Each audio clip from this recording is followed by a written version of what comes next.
Sculpture for me is big drawings. The magic of making this work for 33 years is that moment it comes together, and I'm proud of it. I'm proud of and excited that it happens. The Villa Terrace Decorative Arts Museum will be celebrating 50 years as a public institution next year in 2017. It was the original home of Lloyd and Agnes Smith of the A.O. Smith Corporation. Agnes Smith donated the mansion to the community in 1967, and we've been enjoying it ever since. We're a community arts-based organization that features local, regional, and Wisconsin-based artists with 3 changing exhibitions every year. This is the Renaissance Garden, and it came into being in 2001, and it's a classical garden, so that we're working with symmetry, and it has some classical sculptures and features to it. So we do a variety of things here, and what's great about Roy Staub's exhibition is that it's the first time that we've done a site-specific sculptural installation in the garden. He is a locally based, site-specific environmental artist, and he does work all around the world, and he's just a local treasure. I call my work environmental because I use the materials from the environment. And also, the site is close to the materials. The reeds are weeds, nobody cares about them, but they're growing right where I'm working. Now here I'm not using reeds, but I'm using willow. And willow grows by the lake and in an abundance, so I can pick it and it'll grow easily again. Every year I try to look for a form I could use as I progressed or changed. And then somebody told me about ovals. And a rounded form is better in nature than a square line when it's real long. So I'm using ovals, squares, rectangles, triangles, and it's in line. My vocabulary is line. When Roy works, he really kind of meditates on the space that the piece is going to be constructed in. And so here at the Villa Terrace, being a formal classical garden, he's really looking at the symmetry and playing off of that as well. We call it shadow dance.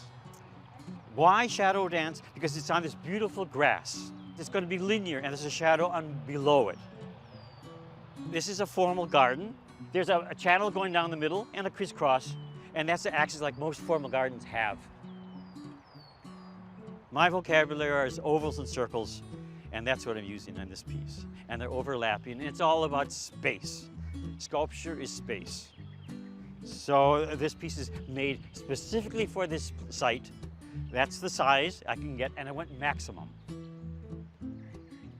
Process of making the work is you have to collect the materials. Then you have to lay out the work. Then you have to put it together. It all takes time.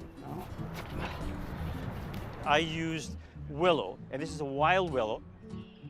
It grows in nature in clumps by the water, and we spent 5 hours picking this material. So it will be willow, and the horizontal, I want it to be very clear. Grass is green, and I'm going to use reeds again. When they're bundled, they're strong. So I will use those reeds as the horizontal work, a graphic work, to be seen from above and to be sensed in the environment where you are down here. So we have a circle, we have an oval going through the circle, and as the formal garden has oval, oval, oval, oval. And this will make the piece. You put them in, it's like a very simple thing, and then I weave the line, I'll attach the line. It'll be woven and bundled, and I'll attach it to these supports. It's all about balance and engineering of the work. That's what an artist has to do. Design and engineering it and making it happen. We work when we have to work.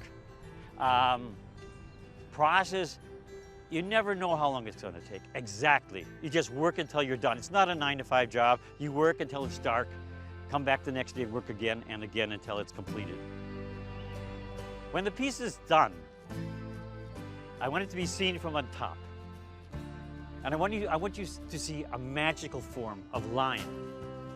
A line that is this formal garden in my vocabulary. look at it from the terrace, you can kind of get the visual. It's like kind of looking at a labyrinth from above where you can see all the twists and turns, and then when you come down and get into it, you have a completely different perspective. We're hoping that they interact with the sculpture. It's definitely something that's meant to be walked in and around and interacting with. The site-specific sculpture is only one part of the exhibition. We are also having a retrospective of photographs from Roy's work from around the world. And that's kind of the interesting thing with environmental site-specific art, is that it's meant to be temporary. It's made from nature, within nature, and it's meant to decay into atrophy. And so really how that lives on is that photographs and videos are taken.